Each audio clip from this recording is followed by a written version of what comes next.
Angka kasus positif COVID-19 di tanah air dan khususnya di Jakarta masih tinggi dalam beberapa waktu terakhir ini. Meski pemerintah Provinsi DKI Jakarta masih memberlakukan pembatasan sosial berskala besar, namun hal ini tidak serta-merta mengurangi aktivitas warga ibu kota untuk tetap beraktivitas di luar rumah. Jurnalis Kompas TV Alfania Rizky yang berada di Rumah Sakit Darurat COVID-19 Wisma Atlet Kemayoran akan menyampaikan informasi tentang adanya peningkatan jumlah pasien dalam beberapa hari terakhir.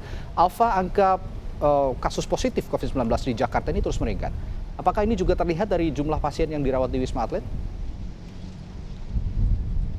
Radi dan juga saudara, tentu saja meningkatnya jumlah kasus positif COVID-19 di DKI Jakarta ini juga berbanding lurus dengan peningkatan jumlah pasien COVID-19 yang dirawat di Rumah Sakit Darurat Wisma Atlet Kemayoran, di mana saat ini tercatat sudah ada 3.530 yang dirawat di Rumah Sakit Wisma Atlet Kemayoran, dan angka ini memang lebih rendah dibandingkan kemarin, tetapi tentu saja peningkatan signifikan ini sudah terjadi sejak pertengahan November lalu, dan hal ini juga yang turut memprihatinkan bahwa okupansi dari Rumah Sakit Darurat Wisma Atlet Kemayoran ini terus saja meningkat, di mana rata-rata dari gedung 4, 5, 6, dan 7 untuk peningkatan atau untuk okupansi tempat tidur ini sudah mencapai 60% hingga 80%. Ini artinya bahwa cepat atau lambat, apabila memang peningkatan pasien COVID-19 di DKI Jakarta ini masih terus saja terjadi, maka dibutuhkan adanya penambahan gedung. Bahkan pihak rumah sakit sendiri pun mengalihfungsikan Tower 4 yang sebelumnya digunakan sebagai flat isolasi mandiri, kini digunakan untuk merawat pasien COVID-19 dengan gejala ringan hingga sedang. Ini artinya bahwa peningkatan jumlah pasien bergejala ringan hingga sedang ini masih terus meningkat seiring dengan banyaknya kegiatan kalau dari tracing begitu ya, dari kegiatan masyarakat yang pergi keluar kota, kemudian dari juga klaster keluarga. Ini pernyataan dari pihak rumah sakit. Tentu saja ke depan apabila harus menghadapi lonjakan pasien yang serupa, pihak rumah sakit harus bergegas dengan antisipasi-antisipasi yang harus bisa menekan atau bisa memaksimalkan pelayanan fasilitas atau pelayanan pasien COVID-19 di Rumah Sakit Darurat Wisma Atlet Kemayoran. Radi.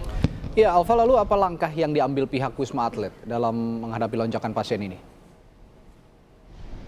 Ya, kalau sejauh ini Radi dan juga saudara, beberapa upaya memang sudah dilakukan. Seperti yang saya sebutkan tadi, alih fungsi Tower 4 yang tadinya memang sempat dinonaktifkan begitu karena pasien yang sempat melandai di awal atau di pertengahan bulan November, kemudian kembali meningkat di akhir November ini sehingga Tower 4 difungsikan kembali, kemudian dialihfungsikan menjadi ruang isolasi, ruang rawat inap maksud saya. Sedangkan untuk pasien tidak bergejala atau orang tanpa gejala ini dipindahkan ke Tower 5 yang saat ini juga okupansinya sudah mencapai 80%. Selain itu juga pihak rumah sakit kemudian merujuk pasien yang ada di sini ke Tower 8 Wisma Atlet Pademangan, di mana saat ini menurut pihak rumah sakit Tower 8 Pademangan ini okupansinya sudah mencapai 80%, angka yang sangat tinggi, dan cepat atau lambat ini tentu saja dibutuhkan kemudian fasilitas-fasilitas tambahan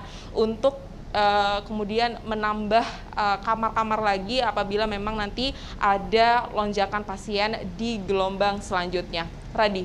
Iya, ini yang harus dicatat.